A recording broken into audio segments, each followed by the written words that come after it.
I am not a professional speaker, so don't expect perfection from me. I will just tell you what my life was during the Holocaust, a little bit before, for you to let me know, so for you to know me a little bit. And you probably wonder why at my age, I am, by the way, 94 years old, and the last 10 years I've been speaking to groups, mostly children or anybody who actually ask me to tell them about my experiences during the Holocaust. And so if you wonder why I'm doing it, I feel that I need to do it for so many reasons, mainly because there were 11 million people killed who were completely innocent. They were killed for no reason except being different in religion, different skin color, and they suffered so much. How they died, they can't tell you what they went through. So I feel I have to speak for them. There were at least 6 million Jews and 5 million others, which I know and we all know. That is not an exact figure. There were a lot more. They are still finding mass graves in the Ukraine with all these bones, thousands and thousands of innocent victims. And so we really don't have the figure. But also, because I happen to be one of the few eyewitnesses and lived to tell, I am speaking for so many other reasons. One is because history has a tendency to repeat itself. And if we don't watch it, it will happen again. And that and the fact that there are so many denials. In fact, that's what started me to speak, because I read an article about somebody denying the Holocaust, and it made me really, really mad. And I decided I have to do my part to tell people that it really did happen. And, you know, to quote Churchill, I remember reading this quote from him: "Evil beyond evil was done and can be done again unless the living remembers." And so with that, I will tell you a little bit about my background, my childhood. I was born in a small village in eastern Hungary. We were very, very Hungarian. The Hungarian Jews were assimilated, and I felt Hungarian first. We all did, and our religion was Jewish. Even today, when I hear Hungarian music or Hungarian language, I tear up. That was my country, and my mother tongue. So even though we were always aware of anti-Semitism, it was because even though I didn't feel like we were different, but I think people made us feel different. When I was in grade school, I remember little boys running by me and calling me dirty Jew, and I would go home crying and I say to my dad what happened, and he would say, "But honey, those are just words. We really have it pretty good in Hungary, and just think of what our ancestors through centuries, what they went through, how they were always persecuted, there were pogroms, and we don't have it so bad. You know, just ignore it." And because I was the youngest, or next to the youngest of 8 children, you know, I had a very, very happy home, lots of, you know, siblings to play with, and also some friends after I started school, or even before on my street. There were some kids my age, and, you know, it was a very happy childhood until tragedy struck in 1932 when my mother and my little 5-year-old sister died of typhoid fever. At the time, I was 7 years old. So that really, changed our lives. My dad got us together and said, I will not bring a mother to the house, and somehow we will make it. But they were very, very, sad times. I attended a local grade school and went to high school in the nearest town 30 kilometers away by train. It was a Jewish high school. And as time went on, we were hearing things about Germany, what they were doing to Jewish people. But my dad, who served in World War I, 4 years actually, and was also shot, a lot of, he suffered a lot of health problems, and he was wounded several times, and so even though all this happened, and we were, as I said before, very Hungarians.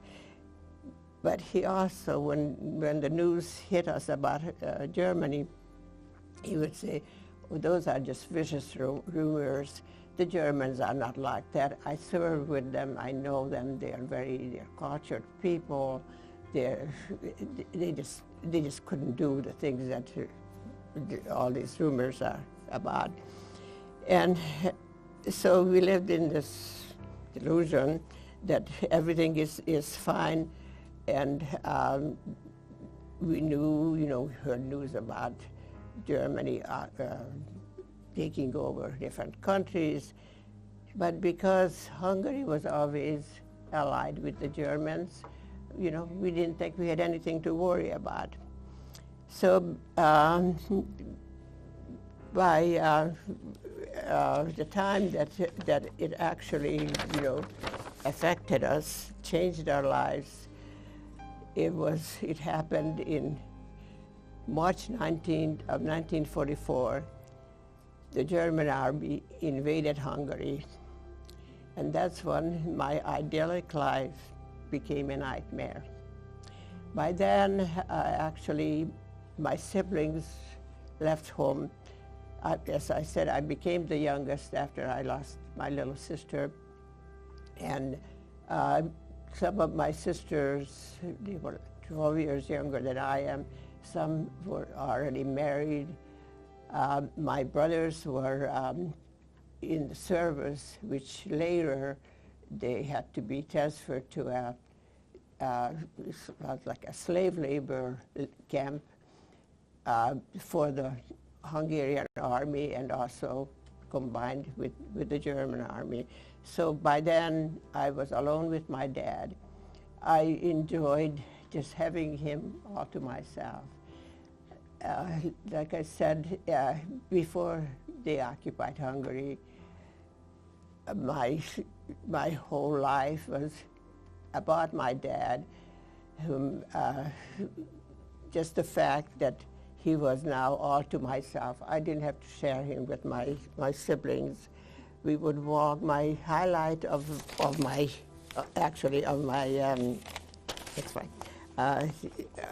life was, by that time I was done with school, and just ran sort of the household for the two of us.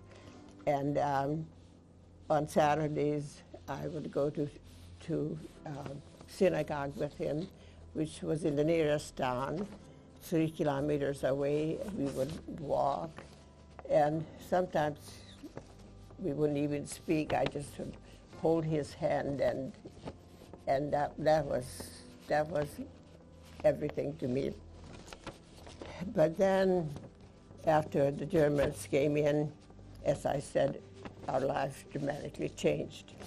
The first thing, what they did, to begin with, we were ordered all kinds of new laws came into effect.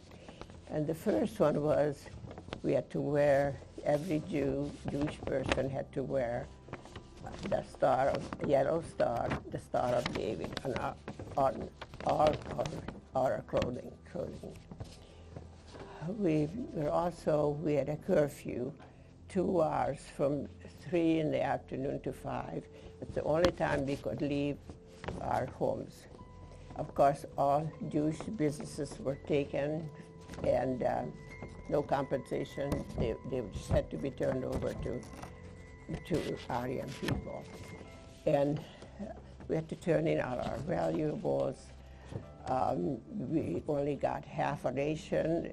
By then, food was rationed. And of course, it just seemed like we were in a prison. And I will just mention a couple things that happened while we were under the German occupation. One night we heard just all kinds of a noise, like glass breaking. And when my dad went to the door, there were a bunch of Hungarian hoodlums. They were all drunk, probably kids. By that time I was 17 or 18 years old. They were probably kids that I went to grade school with. And among them there were a few German soldiers. And they said to my dad, these German soldiers, they want Kitty to come out. They want to meet her. And my dad said, well, they don't even actually, that she's not home. And meanwhile, I went under the bed and shaking, of course. And my dad, who fortunately spoke 7 languages, one was German, and he said to them in German, well, she's not home. She's visiting her sister in Budapest. You're even welcome to come in, but they seemed to understand it, and they left peacefully. Except in the morning, we found that all our windows were broken, and my dad, of course, boarded them up. And from then on, we lived actually in total darkness. And at this point, I think I should emphasize that not everybody was able. There were some really good people. Among them was an old man. I say that he was probably 20 years younger than I am now. And he always came over to our house every night because we got the newspaper from Budapest, and he wanted me to read him the editorials. And he came over, and when my dad told him what happened the day before, he said, she can't sleep at home. What if it happens again? You might not be so lucky. And he said, how about if he came to my house and sleep at my house every night? And we thought about it, and sounded like really the solution. So from then on, I never slept at my house. When it became dark, I ran over right across the street. He had a really small home with chickens hatching eggs around the walls. There was absolutely no room for me to even lie down. So when I took a blanket and a pillow, and I slept under his bed. Somehow I must have gone to sleep, but that's how I spent every night. And at this point, I will jump ahead, because in 1982, for the first time, I went back with my daughter to my hometown, to Europe and to my hometown. And some of my neighbors were still there, and I asked them, well, what happened to you? We called him Uncle Mike. When did he die? And he said, well, he died the summer you left. And before he died, he told us, I don't want to die. He fought death because I want to see my neighbors again. But he said, if I should die before, I want to be wrapped in Kitty's blanket with the pillow under my head in the coffin. And that's how he was buried. And you know, this is always tears me up, because when you think about it, that the chances he took, that was a sure death. If they found out that he was hiding a Jewish girl every night, there would not have been any questions asked. He would have been shot. But he took a chance. So like I want to emphasize it, that not everyone is evil. So another thing that happened also that I think is worth mentioning, that one morning police came to our door, and when my dad asked what they wanted, said we came to arrest Kitty. And he said, well, what did she do?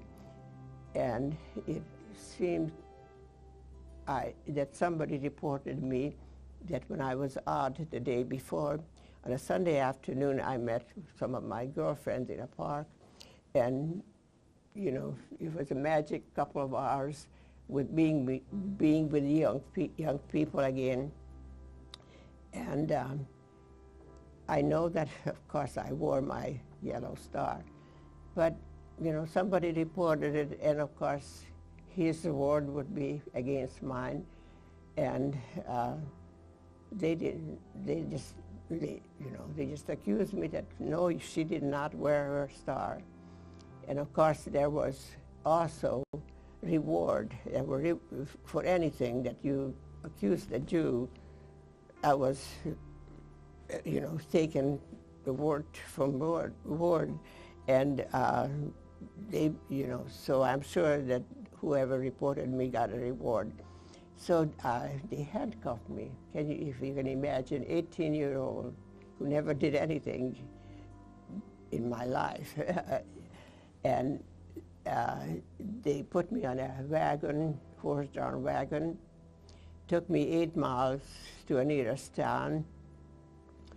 And meanwhile, I just sobbed all the time. My dad begged them not to take me, but they didn't, you know, they ignored it. And I was kept for, I believe it was 3 days and 3 nights that I was in jail. I don't remember ever eating.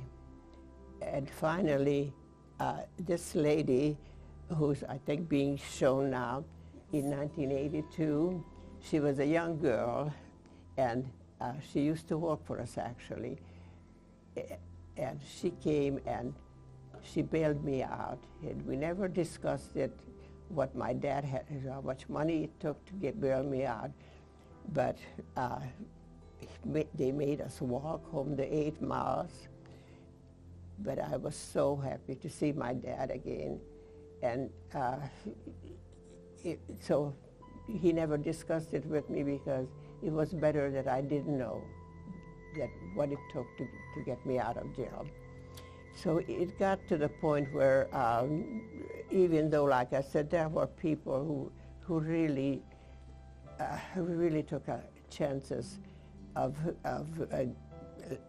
giving us food. In my street, all the houses, or usually in Europe, all the houses were fenced off, and in the morning sometimes we would find a pail of milk or some eggs or some vegetables that people dropped in over the fence so we wouldn't starve to death. So like I said, just always remember that and look for the good in people. And, but it, you know, it got to the point where it was almost hearing, it was a relief to hear that the Germans need workers in Germany, and eventually they will take all the Jews from Hungary because they needed workers, that they were losing a lot of manpower, and it was just really a relief to know that this is coming. We heard from different sections of the country, Jews were already taken, and we were actually looking forward to it.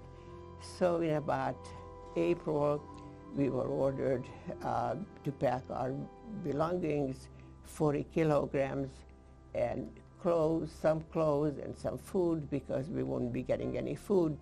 So take our own food, and we'll be picked up and taken out of our home. I remember locking the house and leaving a lot of everything what we had, because, well, you know, once the war is over, we'll be back, and everything we pick up where we left off. Well, it didn't happen quite that way. But I remember it was like a caravan that came through our little town, horse-drawn wagons. They were picking up different Jewish families in our sort of would be a county. We were the only Jewish family in my hometown.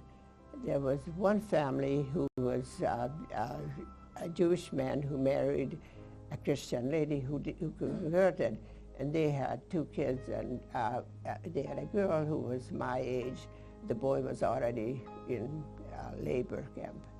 And so I actually had, so we joined them, that family, and the girl and I became very good friends. She was my age, and we were like sisters. So they let us put our suitcases on the wagon, but all the rest of us, the Jewish people, had to walk behind the wagons. And if you can imagine, my family, could trace back our ancestors to the 1700s, and we were sort of chased out of our little town, like if we had committed murder or some horrible crime. And people lined up the street, and some of them cheered, and some I saw sadness or even tears in their eyes. And that's how we were taken out of our home of hundreds of years of our ancestors living there.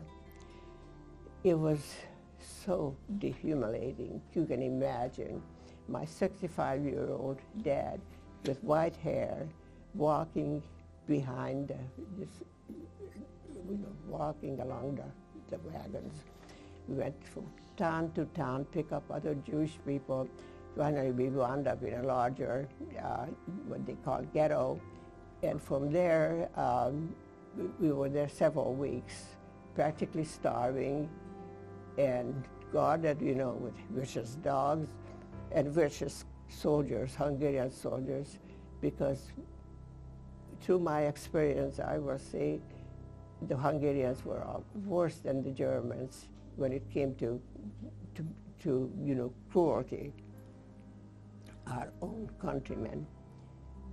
And eventually, I remember it was by then June, and they told us we would be taken out of the country, and get ready, because in the morning you will go to the railroad station and leave the country. We still had hope. We still thought, well, it's going to be, we will be being useful citizens again. We will be working for the Germans. Nevertheless, we will be, again, treated well because we will be working. And So they herded us into this cattle cars, and you're familiar with what they look like. They hold maybe 5 or 6 horses or cows. They made us get in under horrible circumstances, just rushed into these wagons to the point where I didn't think there was any more they could put in. But at the end, 80 to 90 people in those cattle wagons that weren't even cleaned because there are no windows. They gave us, at that time, 2 buckets. By then, you know, we were not even able to, nobody could sit down or lie down. That was out of the questions. We were just like sardines in a can. And the 2 buckets, one was empty, one had water in it, and they said, well, the empty is your bathrooms. And you can imagine what it was like. After a while, the train started moving, and we had no idea where we were going. We sort of laid on top of each other, practically. At first, we held up a towel or something because, then we had to go to the bathroom. But after a while, you even lost all your modesty. It didn't matter. The smell, you can imagine, was horrible. People crying. There were every age, babies, mothers with babies, pregnant women, very few young people, because they were the young boys were already taken to forced labor, and of course a lot of old people. It was a journey that I will never forget. And it was several days that we were traveled, occasionally at each border, because we passed different little countries like Czechoslovakia, and they would open the doors, a different nationality, different language. Soldiers speaking different language told us to one of the Jewish men, pick up that bucket, empty it. Sometimes they even gave us another bucket of water. But we still had hope. And I will tell you that I was always, just if anybody ever read Anne Frank, I had the same mentality. I could not believe, even I saw it with my own eyes, what was happening. I still believed in the goodness of people. I still had hopes that everything eventually, will be good. And somehow, some of us made it. I have no idea how many people died. We just were lucky. We were, my dad and I, and my friend, her name was Itza, and her family. We were close to the door, so I didn't know really what was happening in the corners of how many people died. I just so much crying and wailing. It was just a nightmare. But eventually, one morning, the train stopped. We were so relieved. We arrived, must be as our destination. And I remember looking out finally when the door opened, and there were strange-looking, but pretty well-fed young men in striped uniforms with rubber bats in their hands, telling us, get out fast, never fast enough, just always you're moving too slow, and you would be hit and they would tell us, leave your baggage, leave everything on the platform or just get out.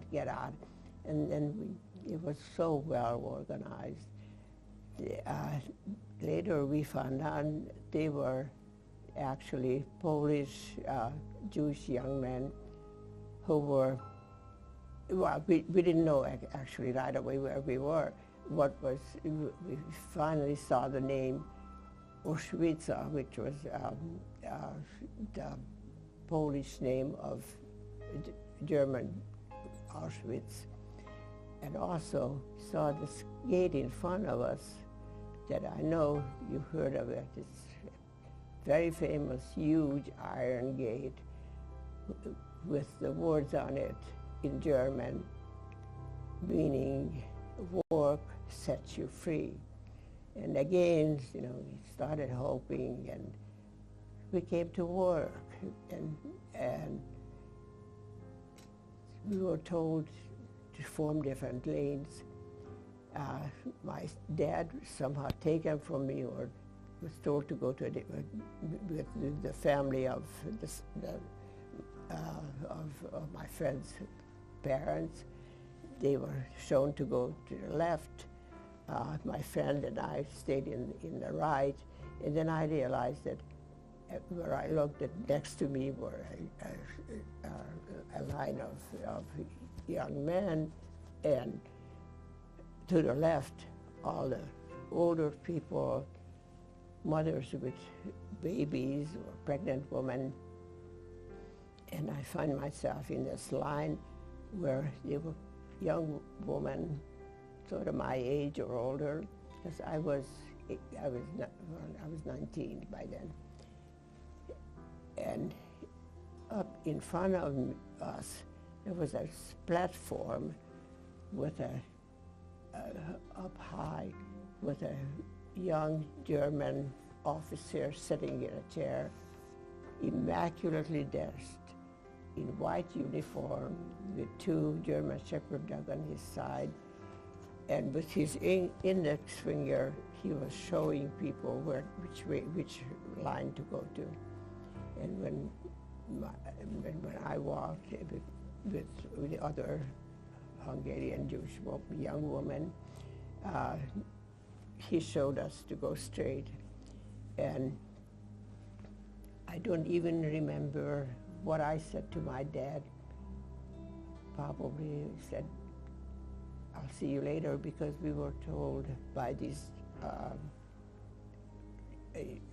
also young men in the prison suit, occasionally that when we ask, so when will we see our parents? Because some of the people spoke, Yiddish or spoke German, and so we communicated somewhat with them, and oh, you will see them on the weekend. Just don't worry, you will see them.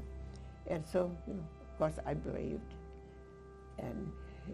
But at the same time, I remember noticing that they were whispering to some of the young women with babies before all this, in the beginning. It was like a chaos, with thousands of people on the platform. But I remember them whispering, and now I could tell from the motioning, if they had a baby in their arm, a young woman would say, "Give that lady to some older woman." And none of it made sense, at the time.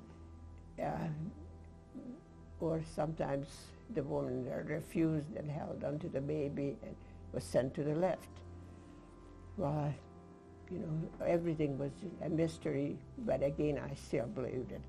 So eventually, which I need to mention, that later we found out the German officer on the platform was Dr. Joseph Mengele, the famous Mengele.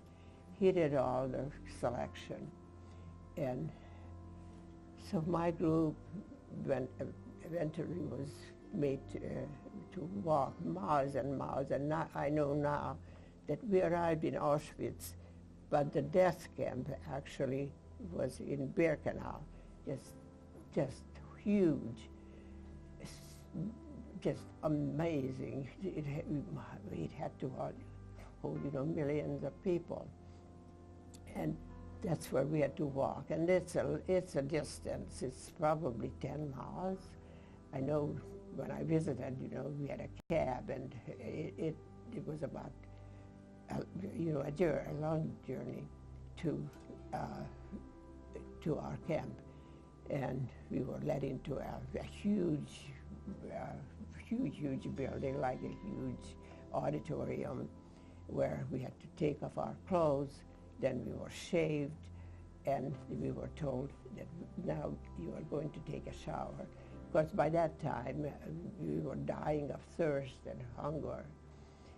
So we were led in by these tables of barbers with shears, and our hair, everything was shaved. And so we were entering the shower. By that time, some older woman around me, and they said, you know, I heard about gas chambers. I bet it's going to be gas instead of water. I was still not believing in anything. I was still in complete denial. But that time, actually, I was right. We did get in this auditorium, the ceiling had several shower heads, and water did come, not a whole lot. It was cold, but oh, it tasted so good. We were able to get a few sips, and then we were let out. But they were so clever that before we entered the shower, they told us, be sure and remember where you hang you'll have to hang up your clothes. And they were numbered, the hooks were numbered.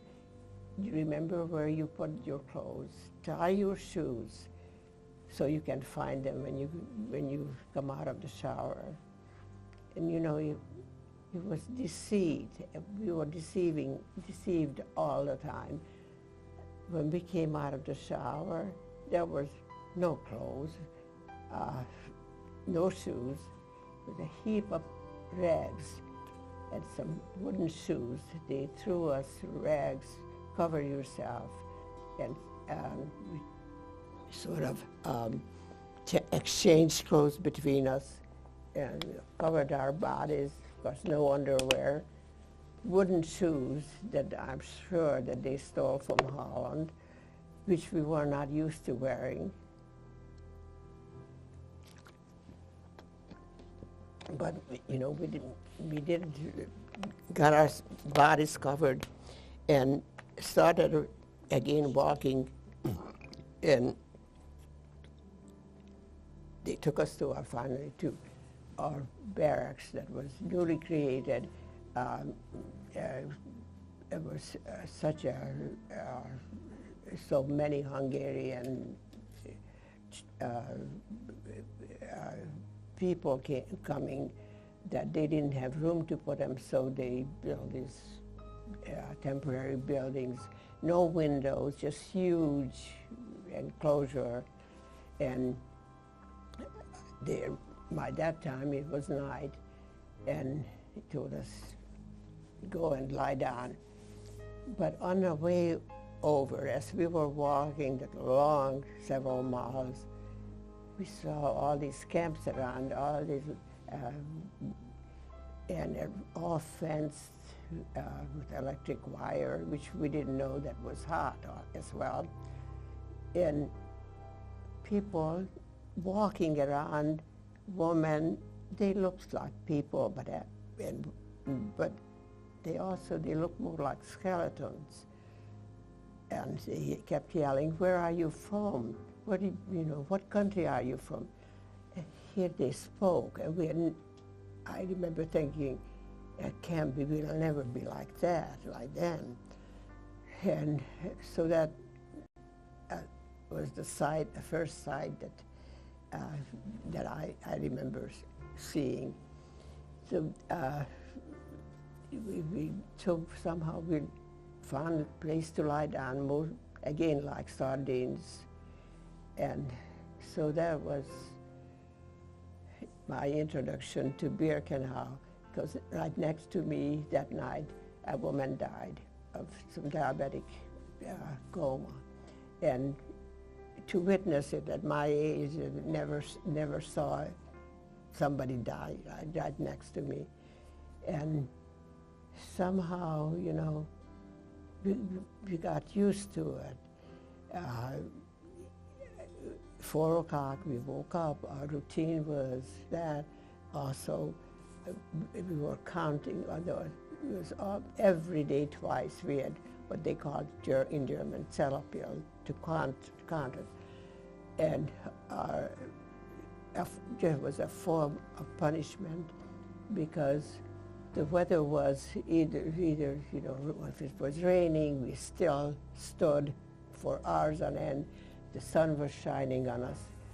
Heat, we were still standing.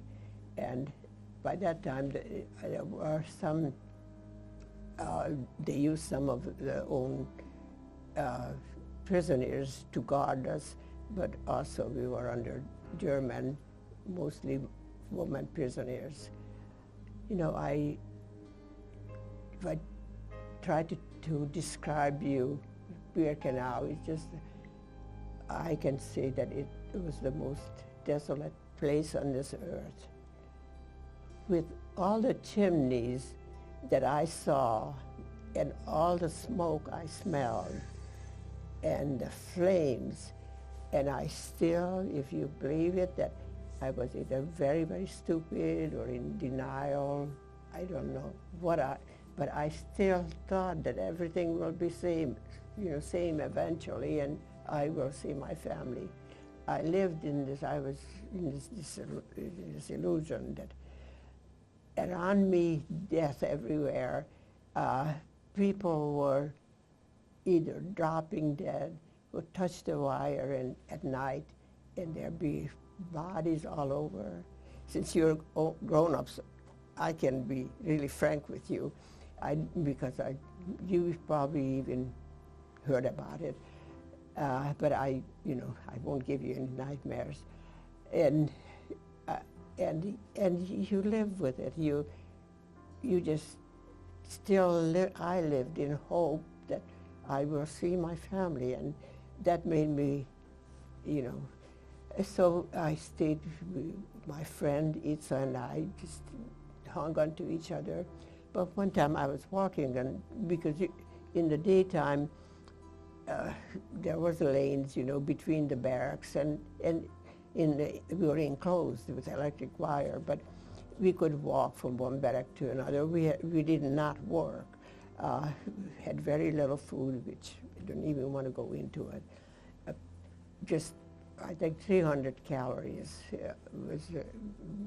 that kept us alive. And one day, I remember somebody said to me, "Oh, you are Kitty from whatever, Shahran was my," and I didn't even recognize her, but she recognized me, and she said, "Your sister is here." And the one that was, well, they were all married by then, but she was pregnant when I last saw her. She lived very close to me, where in the town that I went to high school, but she was shipped out of Hungary from a different ghetto, and I didn't see her. She was about 8 months pregnant, and her husband was in the slave labor, and so I found her, and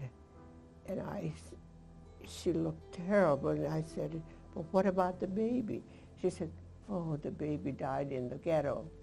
I couldn't even bury it, and I just put a tag, wrote a tag on him. When you find this baby, please."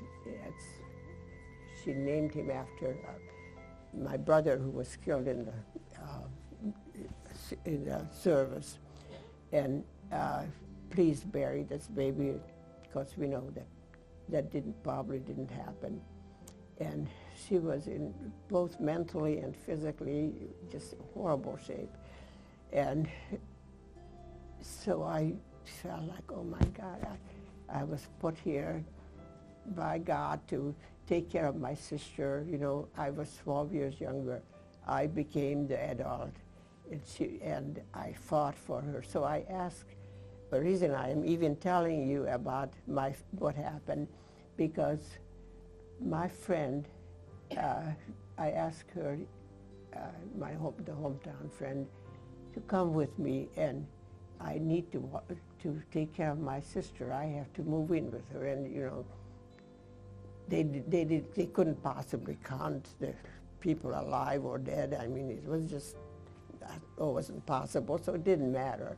So, like I said, I moved to her barrack, and my friend would not come with me. She said, he says, God put me here, and I am, this is, you know, my faith. I can't move I made some friends here. I just can't. That was God's wish for me to be here. And so but I said, but we'll keep track of each other. I'll come and visit you, and you come and visit me. And a couple of days later, I went to my original barrack, and it was empty. And I asked around the other barracks or other people around, I said, do you know what happened to these people? And they said, no, it's just one night, they just emptied the barracks. They needed the space for new arrivals. And of course, I never heard from him. And my son and my daughter, we both tried to find what happened to her through, you know, internet. And they said that they do have her name in Auschwitz, that she perished, they don't know how. And you know, none of those people around my hometown, Jewish girls that were families, the young girls, nobody ever came back. So the reason I'm telling you is that it was just a chance that you lived or you died. And because I moved in with my sister, I am alive. And if I had stayed in that barrack, I would not have been. So, you know, in a way, my sister saved my life. By the way, and in a way, the baby saved her life, because if she had the baby in her arm, she would have gone to the gas chamber as well. So, you know, everything is just what faith, how your fortune is formed. But eventually then, I stayed with her I stayed in Birkenau 9 weeks and starved. We were just hardly had any food. And our treatment was just horrible. And our sanitation, you know, they had a huge, they dug a hole for toilet, and with a piece of wood on top of it, and if we stayed on it too long, we were hit all the time. And although we didn't work, but you know, we were just in limbo, not knowing what our faith will be. And still, I did not believe that they are actually killing people. There are gas chambers. That was the smoke. And one night, I remember when we were even able to get out, and the night that we heard a lot of yelling, and that was the night that history shows that they killed all the gypsies, and they knew where they were going because they worked at the gas chambers prior to that, but they did not want to leave any witnesses. So because of the time element, I will tell you that after 9 weeks, I was selected to go with 1,000 other girls, who I have a list of them as well, or maybe she's showing it. And we were transferred to West Germany. We worked in a munition factory. I was chiseling the poison out of bombs that did not explode, and then refilled and it was on a conveyor belt. We worked 12 hours, 6 days a week, and we were fed. I mean, we were always hungry, but they fed us because we worked, and those bombs were heavy and moving it around. Also, inhaled the poison. We had no gloves or no mask. And standing 12 hours a day, and like I said, because of the time element, I will have to get to the, because I want to have some question. I would like to have some question that we were there till March, and then our commander called us into the yard, and he said that the enemy is coming close. And you know, by that time, our hair was going on, and it was purple, every which color. Our skin was yellow, and we wouldn't have lasted very long, by the way. And food was getting scarce also.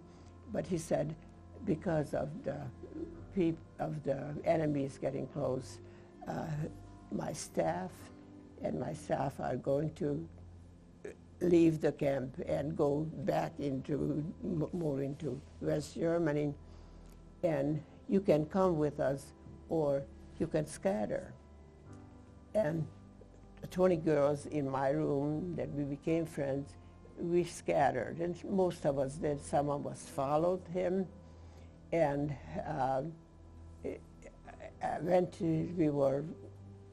he warned us about the German population who still very hate Jews and be careful, and we existed for about a week on grass and something, whatever we could pull out of the fields. We took for the forest and hid, and at night we would get out and in towns and rob chicken houses and take the eggs and ate them raw, and somehow we existed.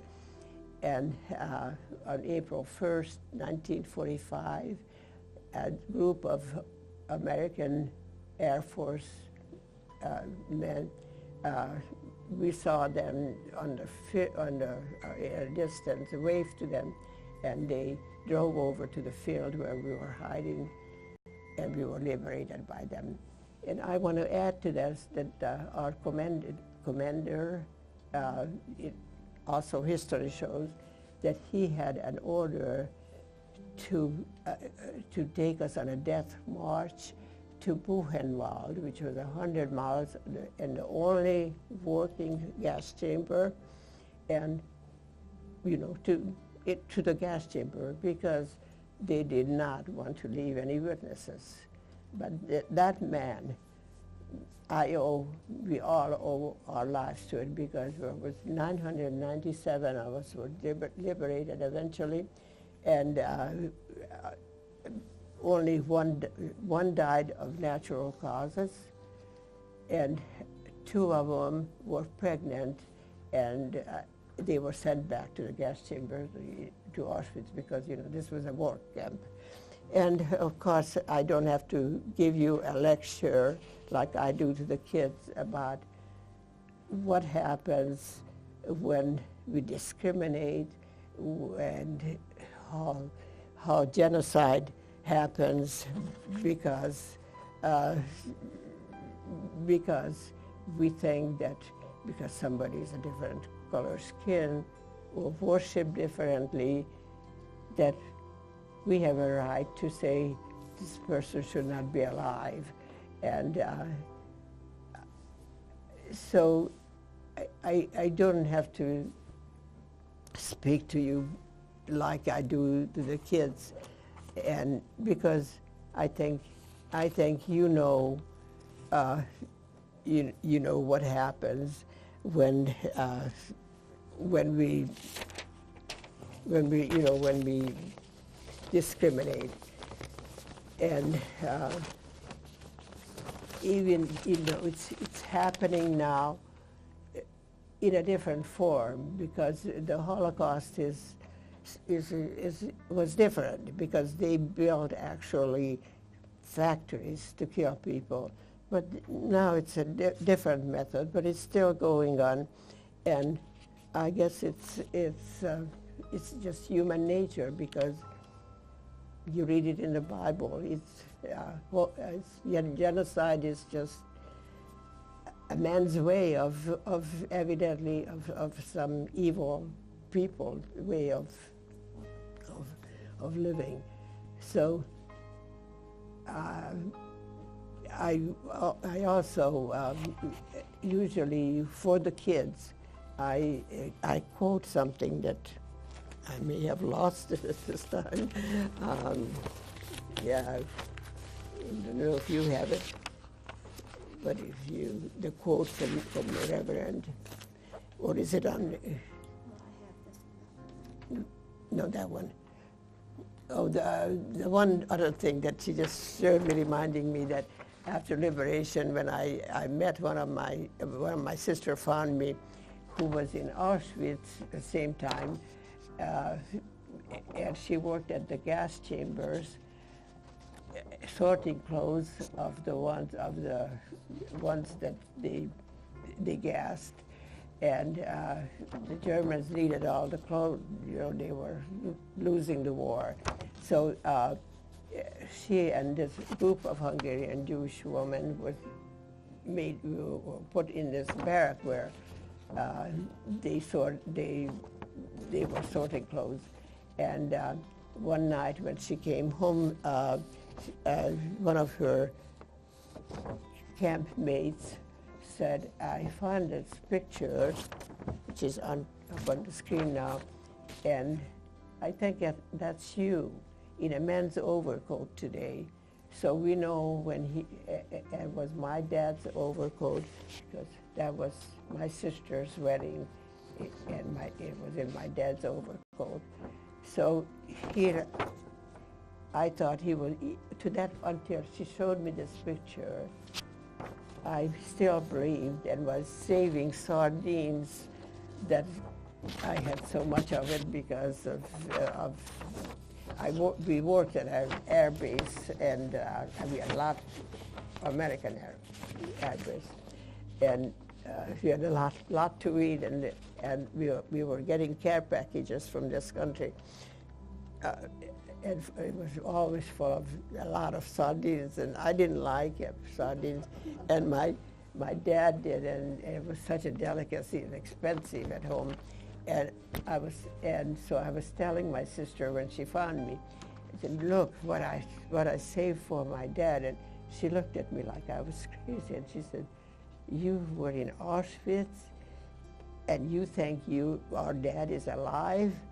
And then, you know, she showed me this picture. So with this, I think I better be open for questions. I hope you have some questions, because I kind of skipped around because of the time element. So please don't be shy. Anyone else from your family survive besides you and your sister? Well, you know, I just got a new hearing aid, and I still did, so I think I'll take it back because I still didn't hear you. What did she ask? Who else in your family, if any, survived?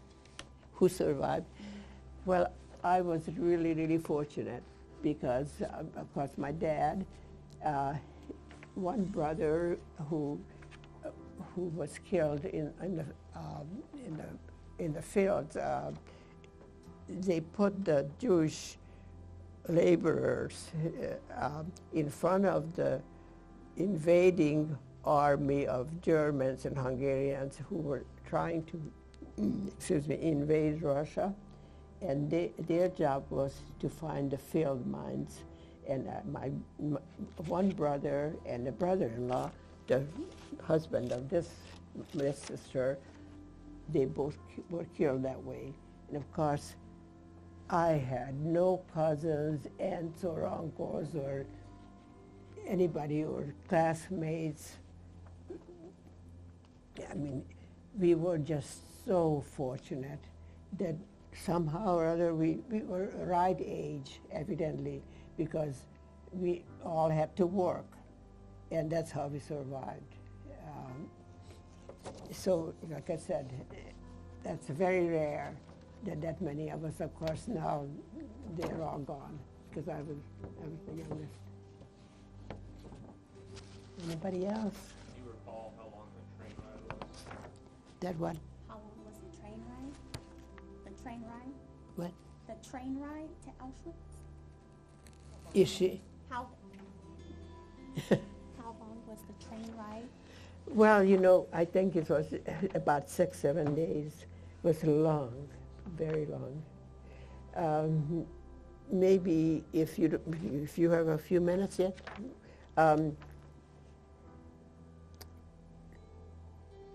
Something that I guess I also want to mention, and not because, you know, that I want to give a lot of credit to the Germans, but Germany now is very different.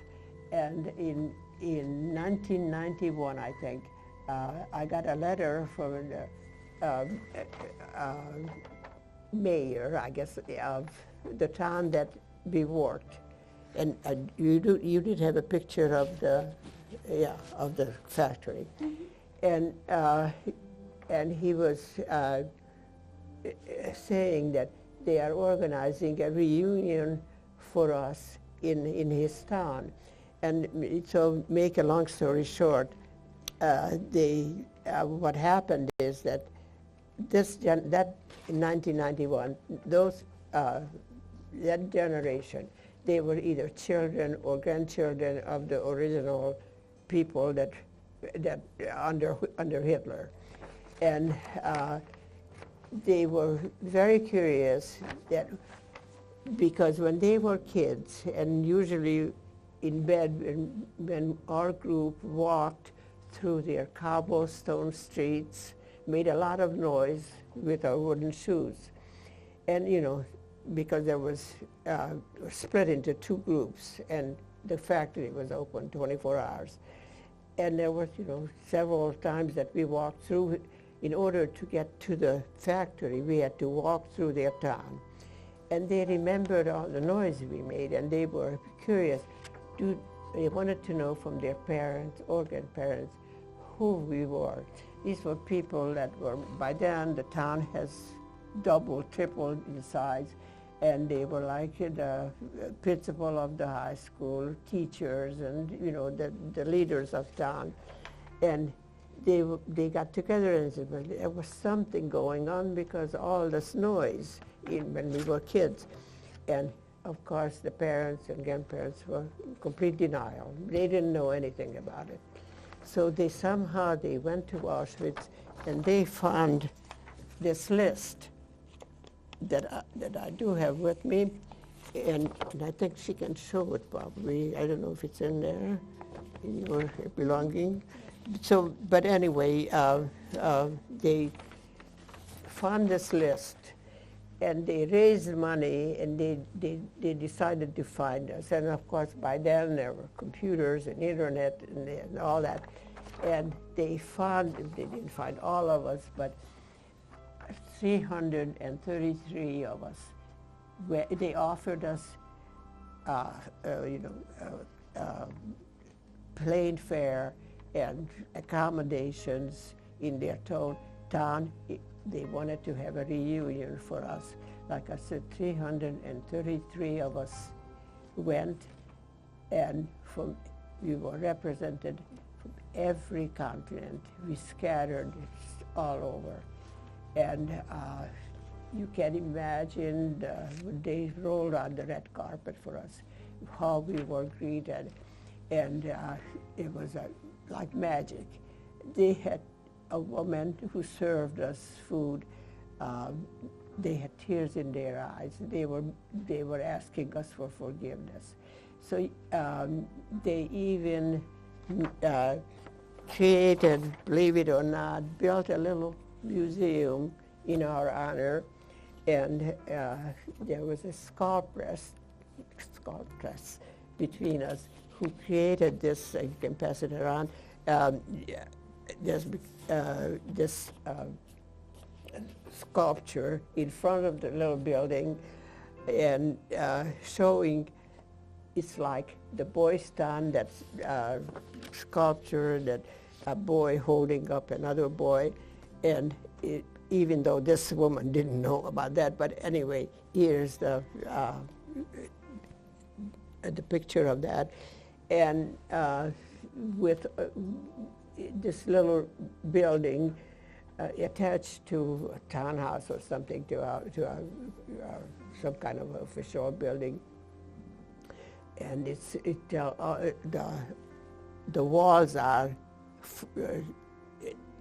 each all four walls with our names and things that they were able to collect, because by then the buildings were, taken down where we lived. And so we toured the city, and it was unbelievable. So again, it proves that not everybody is evil. And any questions? Did you face discrimination when you came to the United States? Did you face discrimination when you came to the United States? Very much so. In fact, so much so.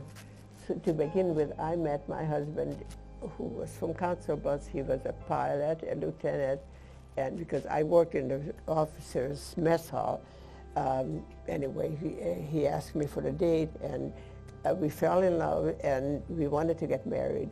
And because I was Jewish, they just put all kinds of roadblocks, claiming that, whatever reason, I never passed whatever. We would not get permission. In fact, they sent him home before his time was up. He was discharged, and so he came home in, I think, just before Christmas in December of 1946, and then his family, who was pretty influential in Council Bluffs, and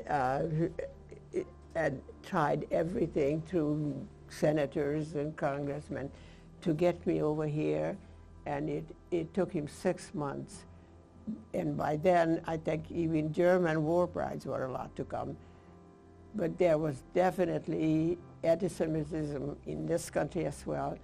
And then, so he sent for me finally when I got a visa in May of 1947, and I flew here, and I met him he met me in New York, and then we got married, and then came back to Council Bluffs. And on the train, he asked me to a huge favor. He said, please don't tell anybody that you're Jewish. Don't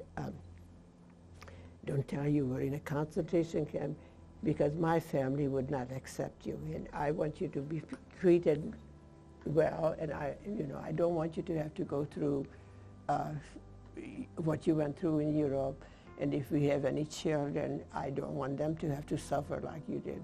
And that was in 1947. And I had no choice. I know he meant well, and he wanted to protect me, and I didn't know anybody. I mean, where would I go?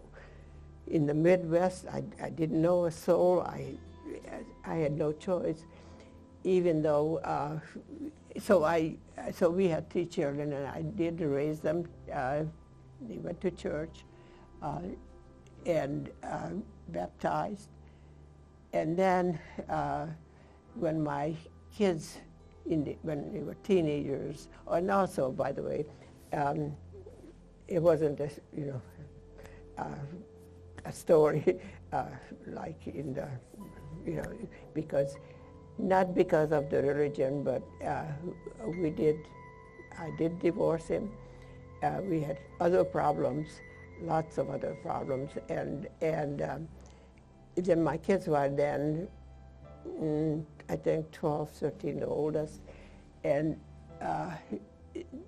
some of my, well, eventually, I met another man after 15 years of being alone and raising my kids.